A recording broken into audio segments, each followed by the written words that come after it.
ভূপতিনগরে এনআইএর ওপর হামলার ঘটনা পূর্ব পরিকল্পিত বলে অভিযোগ করল রাজ্য বিজেপি মুখপাত্র শ্রমিক ভট্টাচার্য। মুখ্যমন্ত্রী আজকে যা বিবৃতি দিলেন তার অর্থ এটাই দাঁড়ায় যে এনআইএ তদন্ত করতে গিয়ে ভুল করেছে। রাত্রিবেলা কেন এনআইএ তদন্ত করেছে?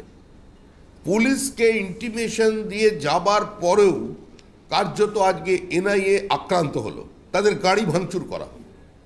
আজকে দুঃসাহস এমন জায়গায় পৌঁছেছে যে এনআইএ আক্রান্ত হচ্ছে। ভূপতিনগরে যারা মারা গেছে তারা কেউ বিজেপি কর্মী নয়, তারা তৃণমূল কংগ্রেসের কর্মী। চকলেট বোমা বিস্ফোরণ হলে নাকি রাজ্যে এনআইএ তদন্ত হয়, ছাড়পোকা মারা গেলে নাকি রাজ্যে এনআইএ তদন্ত হয়। তাহলে আজকে ভূপতিনগরের যে তিনজন তৃণমূল কংগ্রেসের কর্মী এবং একজন তৃণমূল কংগ্রেসের নেতা মারা গিয়েছিলেন, তাদের পরিবারকে এবং গোটা পশ্চিমবঙ্গে যারা তৃণমূল কংগ্রেস করেন, তৃণমূল কংগ্রেসের প্রতীক নিয়ে নির্বাচনে প্রতিদ্বন্দ্বিতা করছেন, তাদের চিন্তা করবার সময় এসেছে যে মুখ্যমন্ত্রীর কাছে তাদের জীবনের মূল্য, তাদের যৌবনের মূল্য, তাদের পরিবারের মূল্য কতটা।